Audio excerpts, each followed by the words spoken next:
I am so pleased to introduce Rick Macci. He is the man, the legend. We all know him as the coach for Venus and Serena Williams. And I'm going to pull him on stage real quick, and then we will talk a little bit more about uh, Rick. Give me 1 second because I'm having technical difficulties.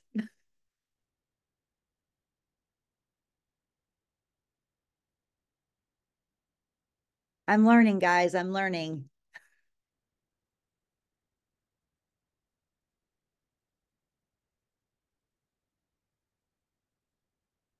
There he is. Okay, I did it. That was my first time to do it by myself. So yay. You got an A plus.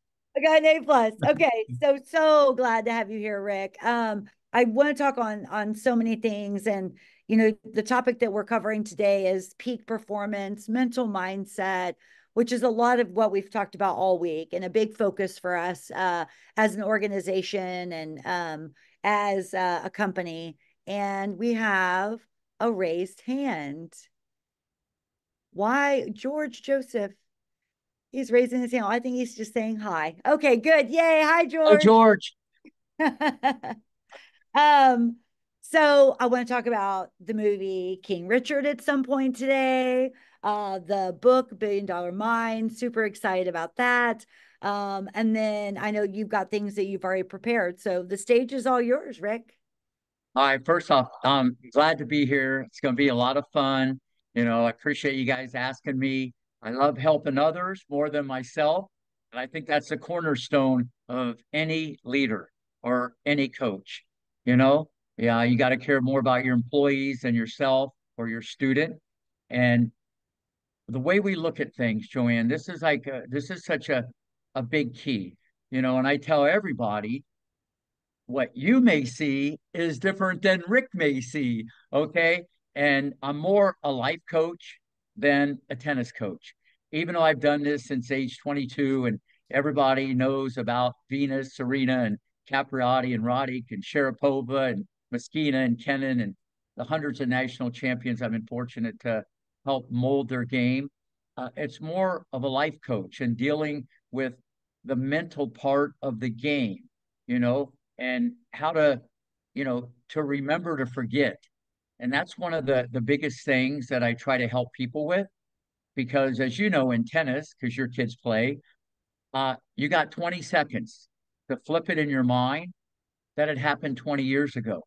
And that's what separates, if you have the talent, the Djokovic's, the Nadals, the Serenas, than the rest of the world in the game of tennis. It's those key moments, those key points of being able to be mentally strong and being able to forget and keep that belief. And it's very important to focus on perspective. This is all a perspective. If you say make a mistake or you double fault, can you forget about it and still have that belief? And everybody has a breaking point. And even with employees or people that run a business or people that want to become better, it's all how you look at this. And it's what I call how you frame it up. And then it becomes a choice, and then once you get into that routine of being more positive and look at things differently, you become a machine, and that's the key to this whole thing. But unfortunately, a lot of people they get caught up in that hamster wheel, the merry-go-round. They get in that mental loop. They can't wait till it's Friday. Thank God it's Friday. I thank God it's every day. And if Monday you feel is your worst day, why is that? Because we're creatures of habit from the past. Make Monday your best day. You gotta flip it, and everybody in the world, in my opinion, and this is what I try to do with all the kids, as you know, I try to get them to have more gratitude and appreciate what their parents do. But unfortunately, we let too many negative things, the news, social media, we get caught up in this stuff. And a lot of people like the train wreck better than the positivity. And I tell all the parents of kids, um, you're aware to some degree what your kid's putting in their mouth, to eat, but what are they putting in their brain? You want to be around positive people, role models. You want to write things down in a journal. You want to listen to positive things every day and get into that routine. Forget the health benefits of having a positive attitude. I mean, you and I and everybody else in the world has problems every single day. Some people maybe more than others, but they compound it and they make it worse, and then it spirals. You start here and you're way down the road and said, how did that happen? And you go to bed a few days later, you forget about it. And I mean, I deal with so many problems, but I'm the same every day because I've trained my mind to deal with things differently. And I've done this pretty much my whole career. And as a leader and a role model and a coach or even a father figure to a lot of these kids, they might listen to me more than their mom and dad because it's a different voice, and plus I have uh, kind of the pedigree of kind of what I've done and been there, done that they might listen a little bit more. And if I can help someone clean their bedroom or do their homework better or treat others better or get off drugs or whatever. That's the message or the cornerstone in my teaching. And I think anybody who runs a business, they got to be more hands-on. They got to show their employees they care more and get more involved because it's easy to delegate and to just kind of let things go. But believe me, it's so powerful. Okay, it's so powerful. Just like when you see a president go and they go with victims and stuff like that, it's so powerful and it means so much, the personal touch. And well, you know me as well as anybody. I mean, I get back to everybody in 24 hours. I try to answer the phone. People say, why do you answer the phone? I go, because it rang. It's like I'm very accessible, but I've been that way and it's just worked for me. And when you can get that, forget students, when you can get that from people, you'll extract greatness, when you really, really care about someone. And this is what I'd like people to understand that are listening. Uh, and if they are a leader or they do run their own business, get more involved. If you want more for you or you want more to happen good, get more involved. People are just too hands off and delegate. The little things in life make the biggest difference. Everybody has a lot of the big things. It's all the little things that make a champion.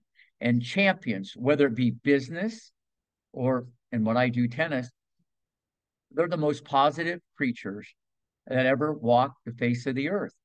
People have asked me obviously a lot about Serena, and Joanne. She felt like she never lost. She felt like she just ran out of time. Okay, that's how she's trained her mind, and become almost bulletproof, And the final thing, and then we can kind of go back and forth here.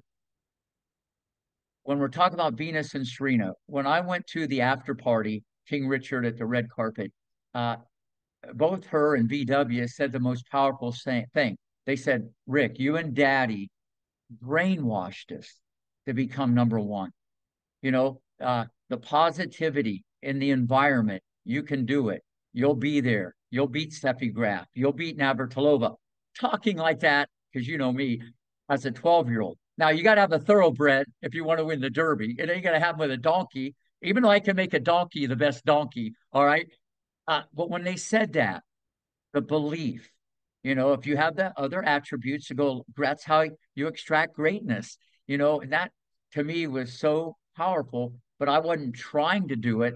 That's just part of the way I go about, doing things and shaping a player's attitude and their mindset, whether they become the best high school player they can be, college player, they play on the pro tour.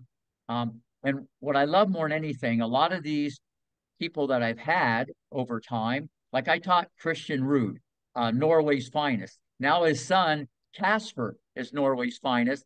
And a lot of the things I taught Christian, he passed down to his son. A winner finds a way, a loser make excuses. Now you got to have the kid listen, but that was baked in double crispy to his son at age 3. And he went out of his way after winning 3 or 4 ATP tournaments in a row and said, my dad learned this from Rick Macci back in the day when he went to his camp. And he passed it along to me. And it changed, you're not tired. You can do more. That's where you find greatness. Never make excuses. Run for every ball. And that's why I have all these signs around the academy, because they might hear what I say, but a lot of kids don't listen. There's a difference, but they might see one sign, and it might be one word that changes someone's life. And I want everybody who runs a business to understand, you just going up and telling that employee, you're doing a great job, you have no, everybody wants to be complimented. It's easy to criticize. Give people a little inspiration. If you can inspire, then you're going to light a fire, and you have more desire, and you're going to lift people higher, and you might in their brain change a wire. So this is what I'd like people to take away. If you want more from others, you got to do more yourself. I, yeah, I mean, where to start? You know, It's I your serve. agree. It's your serve. It's my serve. I know it's my turn. My turn. Yeah, I mean, everything you just said is absolutely incredible. When we talk about mindset, when I talk to either my girls or anybody in business or anybody who comes to me and they're having maybe a hard time, a difficult situation they're dealing with, I always remind them that the mindset that you go into the situation is key. Everything else is just kind of fluff, right? So if you 90%, if you can have a positive mindset in a negative situation or during like a match or in a business meeting or dealing just with life in general, I mean, you're more than halfway there already just by your mental mindset. Would you talk to us about that? Because you talk a lot about that. Yeah, absolutely. And people, first off, they have to want to change. Some people like to complain, and I tell people, if you complain, you get better at complaining. You're the leader in the clubhouse at complaining. Some people unfortunately like to do that. And you get all this negative self-talk, and you get things going in your head, and it's the worst thing ever. Your biggest problem's in the mirror. That's yourself. Okay. It's in the mirror, and you need the attitude adjustment, the way you're looking at these things. But the positive attitude, like, about you can listen, you don't want to go la la la la la and you go through life like it's no big deal. But if someone's at a red light and then it turns green, people are going to respond differently if the person in front of you doesn't go right away. Some people beep their horn 100 times, some people have a little more patience. The health benefits of being positive, let's just go to the health part, are proven. That's a fact. We can see the same thing, have the same problem, and respond totally different. And this is what people have to understand. Okay. And everybody needs a help. Everybody needs help. Everybody needs a mentor. And that's why they should always be around more positive people. Go on YouTube every day. They eat breakfast, lunch, dinner. Why not give a shot of adrenaline every day? You know, and that's what the book $1 Billion Mind that I did with Dr. Niv, it's like all about mental strength. And there's about 100 gold nuggets from Rick Macci in there, just about the positivity. And they read these things, and it's a shot of adrenaline. People need motivated. Everybody wants motivated, not criticized, but when you do get criticized, you'll be able to handle it more because you're going to look at things differently. And that's the most important thing. And when you get into that, like I said, routine of being that type of person, you'll appreciate more and you'll get more done. You'll be more productive. And I do hundreds of things every day. And you know me, I get up at 1 o'clock every day, and people say, wait a minute, wait a minute, wait. Why do you get up at 1 o'clock? And I say, well, 12 o'clock's a little too early, okay? But no, I get up at 1, I go to bed at 7, okay? But because I want to. It's a choice. I'm getting ahead. Others are in bed. I don't have to do it. I don't even have to teach 50 hours a week like I still do and do some motivational speaking and other things that I do. It's because I want to, and it goes down to that. And if everybody have more gratitude and appreciation, that's the starting point, and it all starts with your attitude. And like I said, I've been around some of the most incredible athletes. Forget tennis, basketball, football, business. And that cornerstone is they're so positive. And people look at it and they go, well, I never can be like that. You got to take the stairs, not the escalator. But if you have the wrong attitude, you'll go up and back, up and back. You'll never get there. So you can't let things control you. I tell the kids all the time, you control the situation. Don't let it control you. And I ask all the kids, and I probably even said that to your kids, if you hit the ball into the net and you were hitting against, say, Iga or Alcaraz, okay, and then you hit the ball in the net against an 8-year-old, would you feel the same way? And they go, absolutely not. But you know as well as I do, it still went into the net. See, we let everything, if it's sunny out, oh, it's going to be a great day. Some people get up in the morning and they already know, oh, it's going to be a bad day, the way it starts off. And when you get into this routine, like, I don't know, I've always been like that. Sure. And you evolve as you get older and you become more bulletproof. And then you almost have to have pride. Nothing's going to bother me. Nothing's going to get me down. Nothing, and we all have the problem. So I would like everybody uh, that's listening to understand if you want to change, you can change. And then what comes from that, the ripple, as you know, or the cascading effect to possibly making more money and blah, blah, blah. And I tell the kids this all the time. How many of you kids right now, if I told you go run 5 miles, okay, would you do it? Okay. And I see a few hands out of 40. And if I say, okay, I want you to go run 5 miles and I'm going to give you $10,000, it's like, all 40, everybody's hands go up. I go, listen, guys, you got it backwards. If you put in the work and you outwork the competition and you work harder, you might make $10,000 more one day. Everybody wants shortcuts, short results. Listen, I've done in my career, um, brick by brick. I've never had a tennis lesson in my life.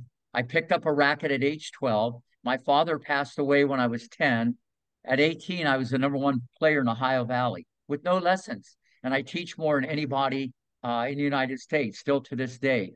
And uh, and I think it's important for me to get that out there because instead of saying, woe is me, and all I could hit against was Wally, that's a wall, Wally. Okay, I like Wally. It always came back and we never argued. It was the best thing ever because I had to do it the hard way and I had to outwork the competition. My mom would park the car behind the high school. I'd shovel snow and hit ground strokes after basketball practice because I couldn't afford to go to Dayton, Ohio and play indoor tennis. And here I was at 18, beating All Americans, guys going to Ohio State. And I was this little guy from Greenville, Ohio, good athlete, very competitive, but the work ethic and the mindset of not having everything given. And that's a little problem in society now. A lot of people I coach, the Eastern Europeans, are a little rougher, a little tougher, more of a backbone. I'm not throwing a net out there, but at the end of the day, uh, there's more hunger. I know I've kind of gotten off track here, but this is what I want people to understand.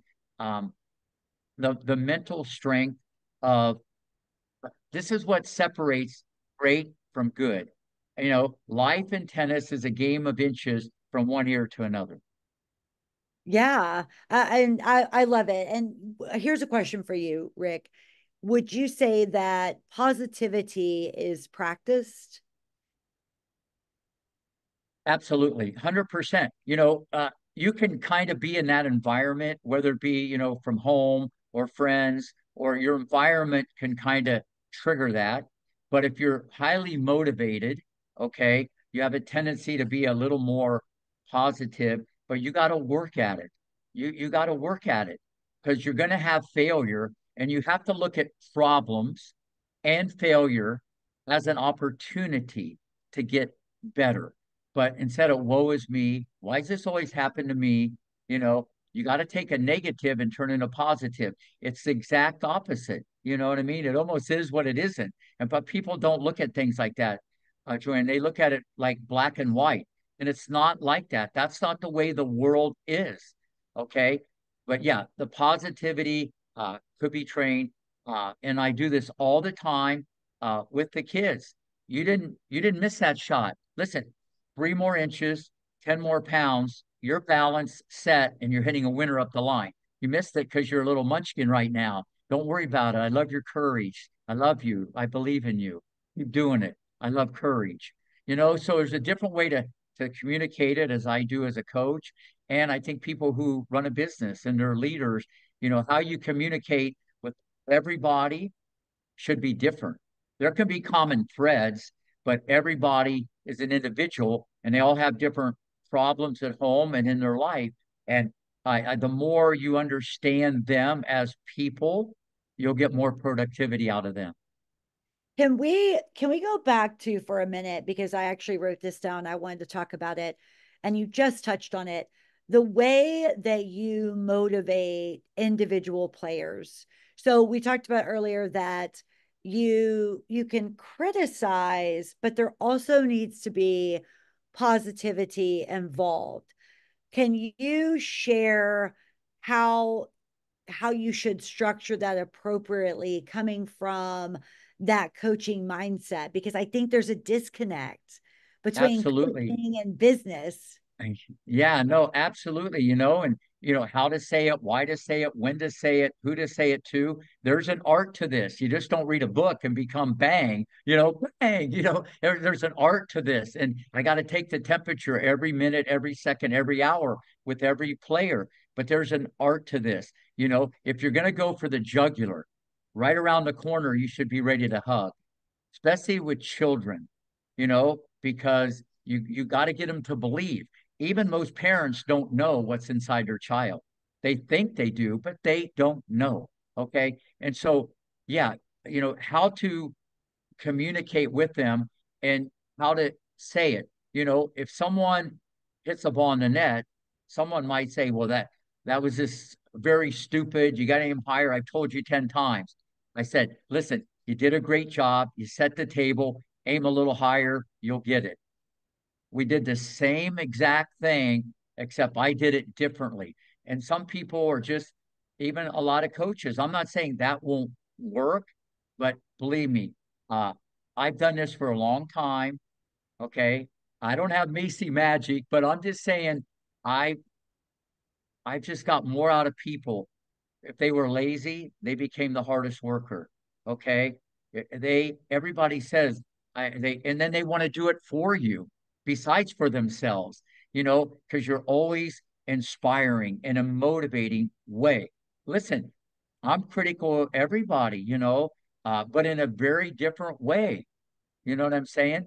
I mean, if someone's not moving, you know, I'm going to say it a different way. Here's what you got to do better to get to the ball. Instead of saying you're slow, you should have got to the ball. You got to time your split step, see where your ball lands, read the person, read the racket, bang, you'll get there. I know you can do it. You can do this. I know you can do it. I know you can do it.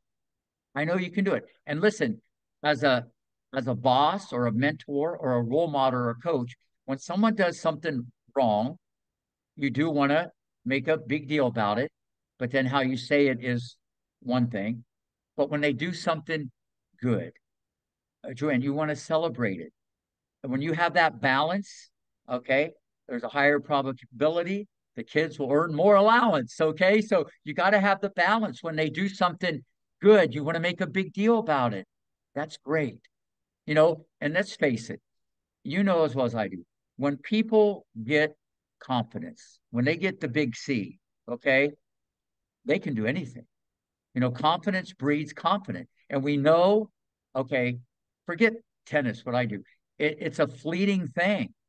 It's a fleeting thing. It could be gone in a blink of an eye. You see people top 10 in the world, then a year later they're 150. It's like, what happened? It's such a fine line. And it's the same thing in business. Give people confidence, always motivate them and make them believe in themselves. And some people just are more confident than others, as you know, and some people lack confidence. And, the fact that you believe in them, and make them feel good about themselves. And you're always honest with them. Whatever their potential is, you'll get the most out of those people. And that's what people that run business need to do. They need to do more of that.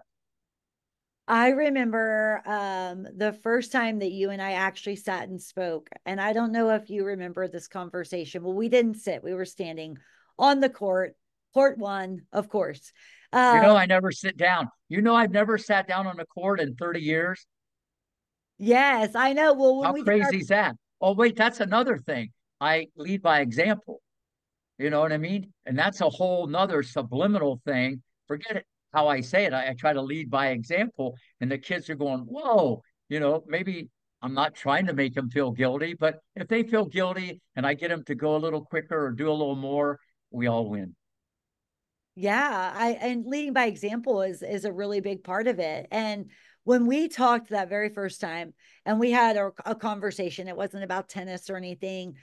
I think it was day two of our first visit with you, a couple years back. And I just remember thinking to myself, this is incredible because everything that he's doing with tennis and coaching, we're having that same conversation around business. And it Yeah. was so enjoyable. And I don't know if I've ever told you this, but you came to me in my life at the perfect time.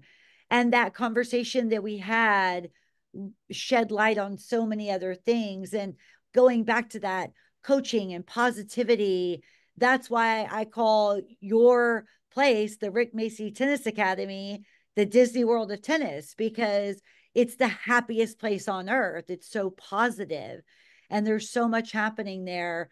But I really appreciate you for who you are and what you do. I do want to go back a second, though, and talk Yeah. about the book, The $1 Billion Mind. Can you elaborate on kind of in the background what people would not really know what's going on with that book and the intention behind that book? Yeah, listen, there's a whole backstory to this. Uh, there's a neurologist, one of the best in the world, Dr. Niva. She, I got to tell this story. I taught her and her twin sister when they were 16. Dr. Niva was number one in the South uh, as a tennis player, and they came to the academy. So I taught her way back in the day. I actually got them both into Harvard. Okay. She wasn't ever going to make it on the pro tour. I think she made the right decision. She's like a wizard. She is just a wizard. So she came to me, what, a year and a half ago or whenever, and said, I'm doing a book on mental strength. Would you be interested in helping me with it and being involved in writing the book with me? You know, because she would come at it from a medical point of view, more of a scientific point of view, and I would come at it more from the real world point of view.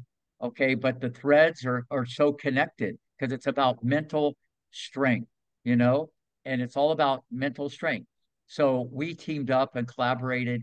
It's unbelievable. It got out in 6 months. It's all of me. Since people can't come to court one at Rick Macy Tennis Center, like you said, Disneyland, Candyland, Winter Wonderland, the land of opportunity, since they can't come, there's a lot of that in the book.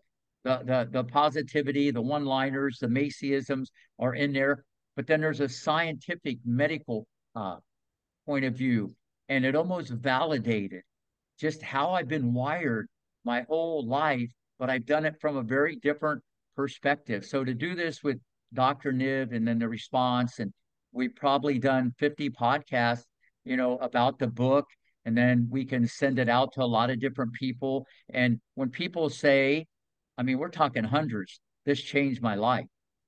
To me, at this stage of my life, that's the best feeling in the world, that I'm making a difference and she's making a difference on other people's lives. And I mean that from the bottom of my heart. But the book's available on Amazon.com. It's like a bestseller. It's unbelievable. The book, the way it's like a journal, and you can go back to it and you can look at it every single day and just get a shot of adrenaline. A shot of Rick or a shot of whatever. It's great, and people love it, and the response has been incredible. And there's also a handbook for kids, and there's a journal also, because I like kids to write it down. I always tell people when you write it down, you'll be all right. I tell them that when you write it down, you'll be all right. People don't write it down. And as you know, it's powerful. They hear, okay, but they don't listen. I make kids write it down, look at it every day. You become that. And that's what I love about Billion Dollar Mind. You can go back and look at it, and there's a journal. It's all about mental strength. People will be blown away. But the response from the people that have read the book and the reviews and what done from the podcast is so authentic, and it's so different because you got two kind of people, experts in their field, that have come together. And it's a very unique dynamic that no one, I don't think, has ever done something like me and Dr. Niff have.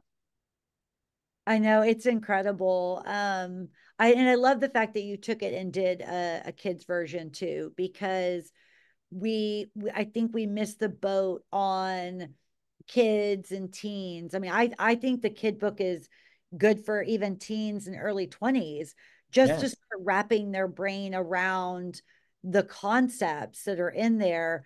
And if we don't, again, going back to, if we don't practice and are not knowledgeable, then we can't work on it. We just stay stuck in this negative space. You know, you and I've talked before, like when something bad happens, it's yeah, it's not fun, or I mean, it's not like we like it, but we kind of look at it and go, well, okay, so I got to stay positive because I have to figure it out and get to the outcome. So that's what I'm going to do. And I think that's so much of the practice piece, just like being on a court and practicing your swing, you have to practice that mental piece. Listen, 100%. I said earlier, you got to get into a routine, you become a machine. Okay, I've trained my mind. Okay, I don't let other things train my mind. I train my mind. You got to separate you from your mind. You know, what you put into it, and how you practice, and you know, I've been able to relay that to other students, and that's been a game changer or a life changer for them. And also for myself, there's the way I I handle things, you know what I'm saying? And it's very, very important for people to understand. You got to practice that. You got to practice that all the time because you will be challenged. And when you think you're on a straight shot to the moon, it ain't going to happen. No one that's there, okay, they went up, down, up, down, up, down, all the way there. Trust me. And if they say it any other way, no way. You know, you know, listen, 100 doors could have closed, but 101 could be the one that bang changes everything. But don't look at it like you failed. Okay, look at it as an opportunity to do it again. And it's almost like I tell people, um, you know, the people who have the best drop shot or the people who have the best volleys are the ones who have missed the most. Because when they were 8, 9, 10, 11, 12, they missed the ball because they got little arms, little legs, they can't jump, and they got carved up like a Thanksgiving turkey. You know, they're too little at the net. But then they get 6'3", 185, and they're covering the net like a blanket. I saw that in Sampras or Bethany Maddox Sands, who's one of the best doubles players in the history of tennis, who I coach. She always wanted to come in, and she never beat Sharapova. She never beat Afinogenov, these other girls that I had at the same time. But she became one of the best doubles players. I told her dad, she'll be one of the best doubles players in the world because she's failing and trying, and she keeps coming in, and she's a great athlete. She's a little pit bull, and this is what people have to understand, especially parents, when they have kids. You want your kids to fail. There's some good lessons from that. You don't want to get trophies just to participate and pamper. And everybody, all parents do things out of love, but you got to be careful. That's a slippery slope, that you don't want to give them a false sense. Some of the best and most powerful days of your life will be your worst. Always remember that. I agree. I agree with you. Let's talk about King Richard. About Talk who? about King Richard, the movie. Oh, Yeah. yeah, no, listen, that was so spot on. I can't even tell you how spot on the movie was. Isha, the oldest sister, she was there. Well, I moved the whole family from California to the academy, but Isha was the oldest sister. So she was there every day and she saw everything. VW and Serena, they were 10 and 11 when this whole thing started, to age 15. So they looked at it through teenage eyes. But Isha was there every day. So she saw how me and Richard were, how me and Orsine, the mom, were. She saw it all. And since it was uh, a biopic, they had to kind of tell the truth. But I didn't know exactly how it was going to come out.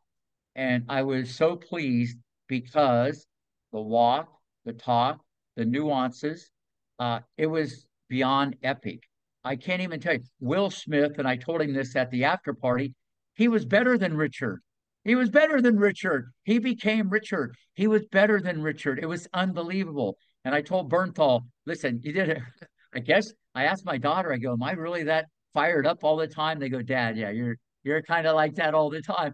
I said, and I told John, I said, listen, everything was great, except you had this bushy mustache, and I had this little piece of astroturf back in the day that took me 30 years to grow. Other than the stash, everything was great. Okay. But what I love, Joanne, about the movie, it it didn't go from Compton to center court. Okay. People saw that I had a belief. And listen, I had Jennifer Capriati before that. And she was at 12 years old, she won the national 18 hard court clay court and hard court as a 12-year-old. And that record's from 1988, still stands today. So my blueprint for greatness was better than anybody in the world. So now I'm seeing VW and Serena when I went out to Compton, arms and legs and hair and beads were flying off their head. I'm going, what in God's name am I doing in Compton, California? It was crazy. We're using beat up balls. The courts were all, I couldn't believe it. But when we started playing like competitive points, there was a rage. I never saw it, and I haven't to this day. There was something inside these two little girls, Joanne, I never saw before. And then I started thinking they're going to be bulletproof. One could be 6 feet, 160, 5'10, 145. I started projecting, told Richard, come here. Let me tell you something. It's in a movie. You got the next female Michael Jordan on your hand. And he puts his arm around me. He goes, no, brother, man, I got the next two, and that's in the movie, and that's all true. But I could have been wrong, but I wasn't. And I took a big chance, put millions into the project besides my time. And you see how busy I am. And I just saw something different. They could not only be number one in the world, they could transcend the sport. That's what I saw. And this is what I do in evaluating talent. And because back in the early 90s, if you were big and strong, you weren't nimble. I thought they could transcend the sport. So to go back to the movie, so spot on, so accurate. It was unbelievable. But it showed two things that I really like more than anything. How much of a chance I took on these two little African American girls and how much I cared for the whole family, especially the girls. They became like my own daughters, and Richard became my best friend. I tell people I should be in the Hall of Fame putting up with that guy. I mean, that was brutal. If I could, I could have been divorced after a week with him. But that's another thing for everybody listening. Some of the best coaching or some of the best bosses is having the ability to keep your mouth shut.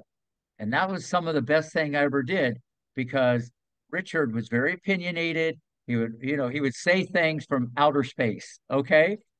And here I am, and I just have to not say anything. And that's the art of coaching. Or, we filed for divorce a week later. It wouldn't have happened. So for 4 years, and then obviously making that debut with Venus and, her not playing a match for 3.5 years, and then beating number 57 in the world, it shocked everybody. And then the next day, she almost beat number one in the world. And then 8 months later, $12 million deal from Reebok. Crazy. You can't make this stuff up. And I'm just glad it was in a movie, very different than a book, but it was all true. Everything in there was so amazingly accurate. Um, And I'm just glad it showed how much I cared.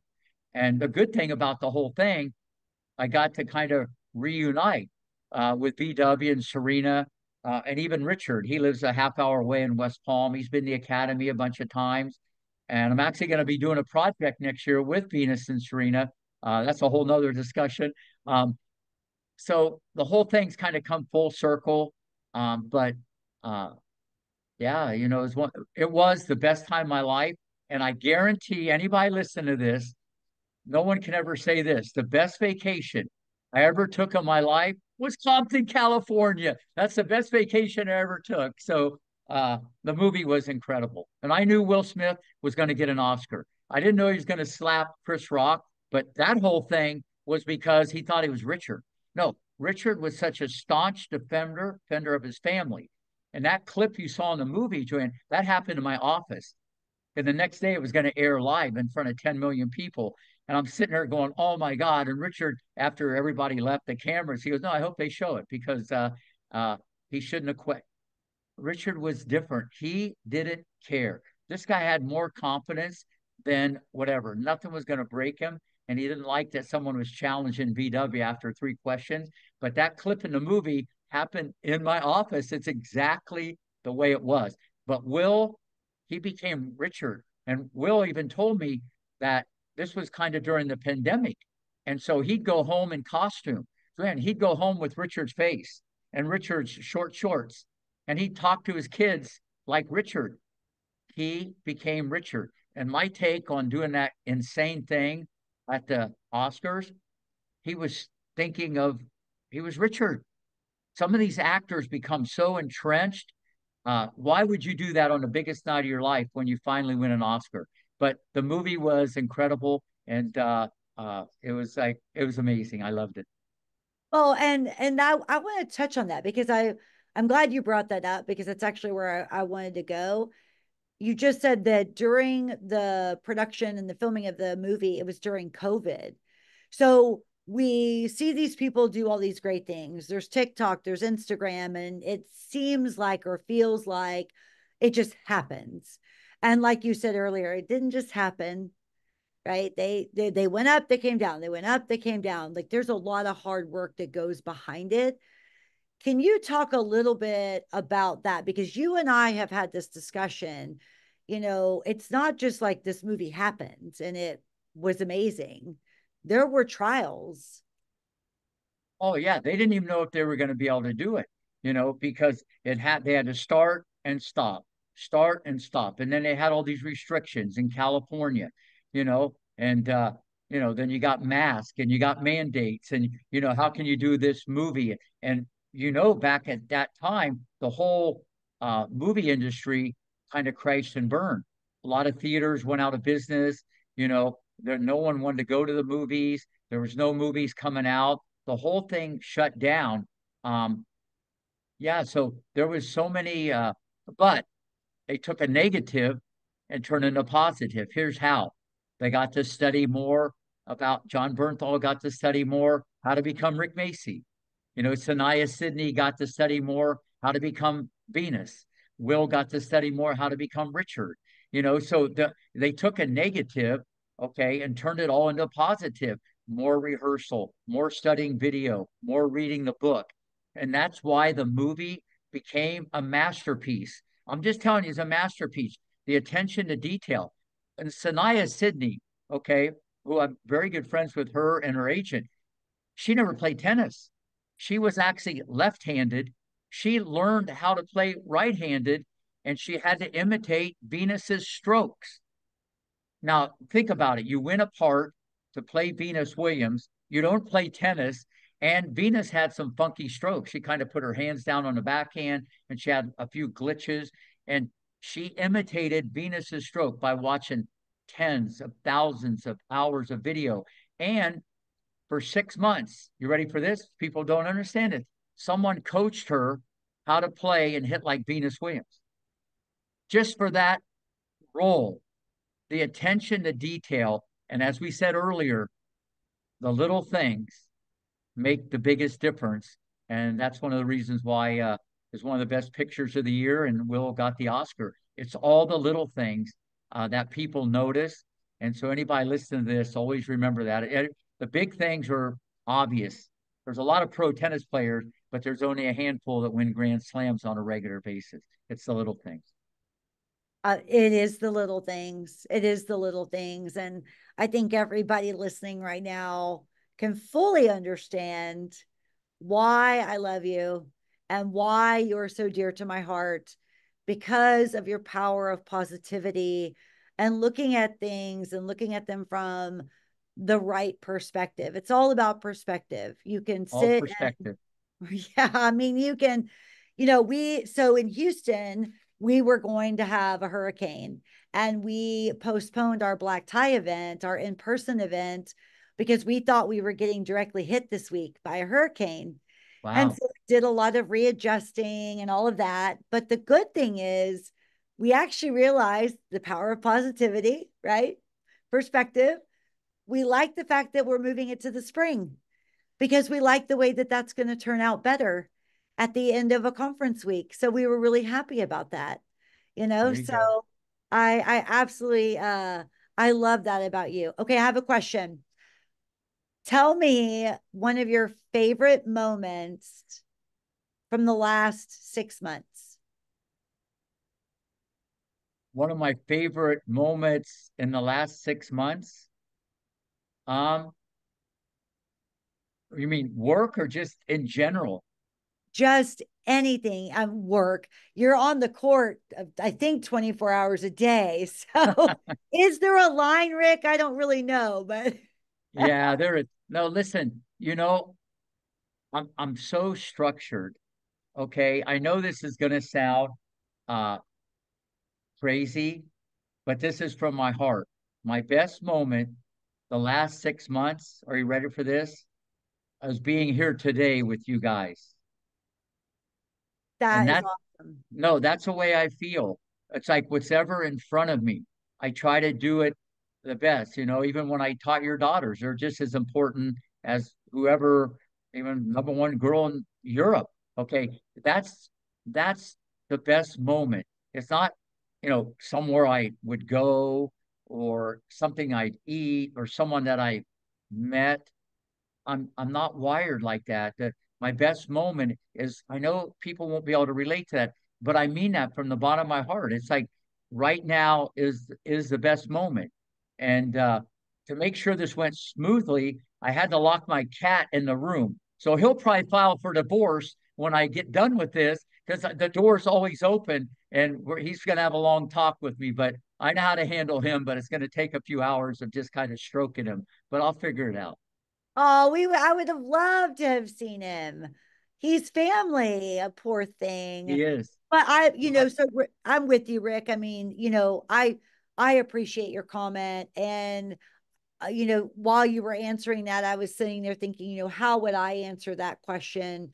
And I think it would be very similar because you're right, it's in the moment and being present in that moment. And if you're always looking at the positive and trying to find the best outcome and doing the best that you can and showing up the best way you can, then there are so many of those positive moments that it's hard to really distinguish which ones they would be. can you hear me? Yeah, I can hear you.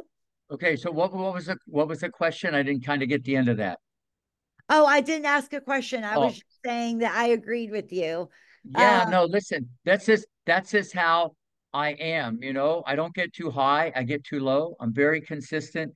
I just it's all about the moment. And just it's that. It's not like, oh, I got this opportunity or I got that opportunity. That all happens because of how I am, and I'm trying to get better every day. And I think anybody looking at this, I'm trying to get better. Okay, because you're not getting better, you're getting worse. And I prefer better, and I learn from your kids. I learn from everybody. And people always have to want to get better and learn. Because when you think you know like everything or you think you figured it out, you don't know anything. And I tell people, because I certify a lot of coaches, I say the smartest coach is smart because he knows he's not that smart. and a lot of people, even if people say, and if they hear that from me, with all the good things I've been fortunate to accomplish, it's powerful. And I'm just trying to help the next generation to listen, you got to keep getting better. Unfortunately, you're able to take shortcuts nowadays with the internet and social media, and you can become something without, brick by brick, like I had to do it. But the leader in the clubhouse, no matter what anybody tells you, nothing takes the place of hard work. Okay. Because when you work hard, you're going to feel like you're hardly working. But when you work hard, you'll get others around you to work even harder. And this is very important. People, like and I know if I didn't work as hard as I could, you almost want to feel guilty. It's a game within a game, the perspective, your own mindset. And then that comes down to pride. What, what do you expect of yourself? What do you expect of yourself? If it rains, some people might say, great, I'm going to the beach. I'm getting out of here. I'm going to grab the squeegee and dry the court for the kid. It's all perspective, of what you expect of yourself. And I think we need more of that from our leaders in the world today. Yeah, I would agree. I would agree. George, I know that you're on. Do you have any questions for Rick? So, real quick, Rick, George is a business owner. He's done some amazing things in the Houston area, and his personality is very much in line with you. So, I don't know if I've caught him on the spot or not. So, we'll give him a minute to, to ask a question. But he's also one of our speakers tomorrow. So, I was going to see if he had any All questions right. for you. Is there anything else that you think or anything that you would like to cover today? And just thank you for being so inspirational. Yeah, listen, I think people, everything comes down to a choice, and a lot of times, it's not like you get what you deserve. Um, you get, okay, things, you can get whatever you want, but you got to change your mindset and your attitude, and whatever you do, you're going to get better at. If you're lazy, you get better at being lazy. If you're mad all the time, you're going to get better at being a mad, and then you get into that routine. You can handle things however you want to. We already talked about the health point of view. Positivity is a leader in the clubhouse. You don't want to be blasé and just brush everything aside. But when you get that negative self-talk going, instead of I can't, instead I can or I will tomorrow, and keep motivating yourself. Everybody wants help from the outside. But your number one motivator of all time in the history of the world is that person in the mirror. And every day, people, believe it or not, should talk to themselves. I motivate myself all the time with self-positive talk, you know, and you want to tell yourself you're good. You want to put that into yourself. Don't rely on YouTube or Rick Macci or someone else all the time. Tell yourself I'm good. I can do it. You know, I'm great. I love this. I can't wait. Put that into you. Okay. You can say and take in whatever you want. That doesn't mean it's going to happen. Just like I tell kids, visualize hitting the serve, not there, hit it right there. And then it goes to the net. I don't want them to go, well, that crap didn't work. No, you're giving yourself the best chance for success. That's all we're doing. Life is about percentages. You play the percentages, and they will always go in your favor. Okay. They will always go in your favor if you do these gold nuggets. Okay. But unfortunately, people, they like the negativity, they like the gossip, they like the complaint, they like all the other stuff. Okay. And you got to be in a different environment, get different friends, read different things if you want to change. And always remember this: it's not where you start, it's where you finish. Always remember that. Always remember that. Yes, that's one of my favorite Macyisms, as we call it. Everybody calls it. I love walking around your facility and all the positivity that is around you and the kids and the coaches, and it's just so incredible. But that one is my favorite one. I use it quite a bit. So thank you. No, no, thank you. Yeah. Is Well, George still here? I think he is typing a question, so we're gonna give him just Okay. a second. Yeah. Yeah. Yeah. I mean, I agree. There are definitely people who enjoy kind of being in that negative space. But if they would just get out of it for a moment and see the world from a different perspective, it opens up so much more. And like you said, it's healthier. Unreal. The health benefits, they're well documented, you know, they're just well documented. And the thing that I've always found out, people, and I said this earlier, people hear, okay, but they don't really listen. And that's why I think it's powerful to write things down, but people don't do that because they're lazy. They're lazy. They don't have discipline. And all these people that I've had that's went on to greatness, or whether they play high school tennis or college, discipline is a leader in the clubhouse. If you don't have discipline, you'll never reach your potential no matter what you want to do. Whatever you want to do, you got to have discipline. You got to have structure. You can't be all over the map, and this is very important to get into a routine. Okay. And if more people would do that, then you get it down to a science. Then once that happens, you get so much more productivity done. And that's very important for any leader or people that run a business. Yeah, I think a lot of people overlook that discipline aspect. I mean, as a coach, you get it. As a former coach, I understand it. If you don't go and do the reps, you will not get better. It's funny, like when someone says to me, "Oh, well, I'm so happy because I made an A on a test or I did this good thing." And I just look at them and say, "Well, it's amazing what happens when you practice." Like Yeah, there whatever you it go. is. Yeah, no, absolutely. Yeah, I mean, it just having that discipline, having the routine. I know that you do get up at early, you get up at 1, and I'll get a text from you when I get up at 3.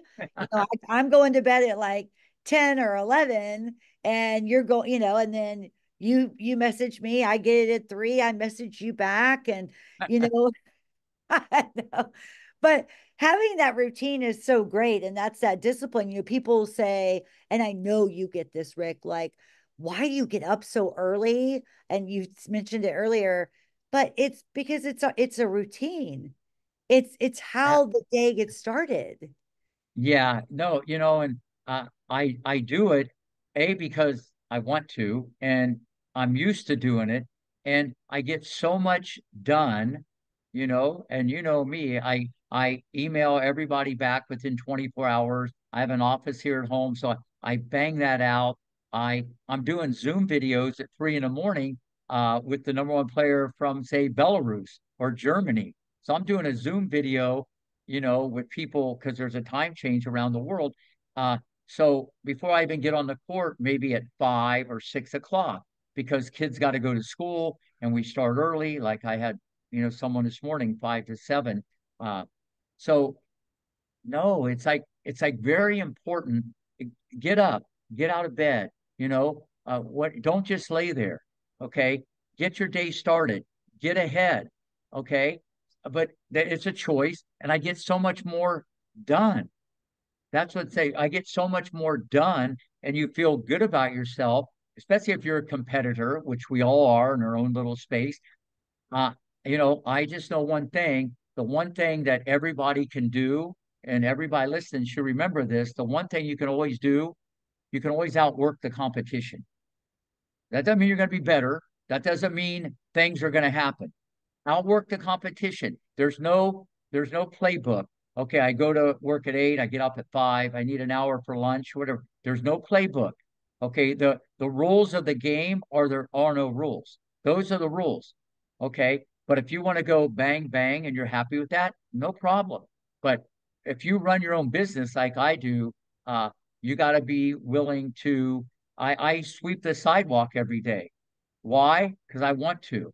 When people come in, like you said, I want to look Disneyland. I don't want people to come in and it's just, but if I don't sweep that sidewalk now, I feel guilty. You know, I pick up trash and throw it away. You got to have gratitude and appreciation. And if you have that groundedness about you and that humility and that genuineness about you, especially if you run a business, you'll extract greatness from your employees more. This is what people don't understand. Instead of being, Buddha up here on top looking down, if you can get into the trenches and do that, you'll get so much more out of them. No matter if you have a small business or a big business or whatever. So that's great advice for anybody listening. Well, and I'm glad that you mentioned that. I sometimes I get a little bit of pressure from, certain people of I'm too involved, like I do too much. I do too much. And of course my response like yours is, well, what's too much? I mean, and I love your saying, there are no rules. The only rule is there are no rules. And you're right. And so they'll say, well, you work too much, you work too hard, you're doing too much. And I don't agree. I don't agree. And maybe it's just the way I'm wired and you're wired, and it's that competitive and wanting to do more. But I completely disagree. And they come and they say, like, I know you get this, like, you got to rest. And you're like, I did. I rested like last night. Yeah, I did. No, but you're right. Remember, whoever says that, that's their opinion. Everybody has an opinion. That's okay to have their opinion. Okay. But this is what works for Joanne. This is what works for Rick. This is what makes Rick tick. And if it's working for my business and the model, then there's good things percolating and baking in the oven. Yep. I agree. I agree. I know that I agree. I'm gonna leave it with that. There you go. Well, Rick, we're at our time, but I tell you this all the time. I really appreciate you and for you who you are and how you show up for everybody and how you just show up for yourself and and for me as a friend. And you're an incredible human. And No, no, thank you. At the end of the day, uh, everybody is a human. We got different labels because people have different degrees of what they've accomplished, and that's what other people see. But at the end of the day, I'm the same guy from Greenville, Ohio, and I'm just trying to get better every day. and we know that you will. Would you Yeah, I like to will. close us out with a Macyism? Um, yeah, kind of how I started. Always remember everything in life is in the eye of the beholder. And what you may see is very different than Rick may see. I love it. Thank you. All right, thanks. We'll do it again. We'll do it again. We'll see you soon. Tell your kids I said hello. I will do for sure. Thank you, Rick. All right, have a good one. Yes, you too. Bye. Okay, bye bye.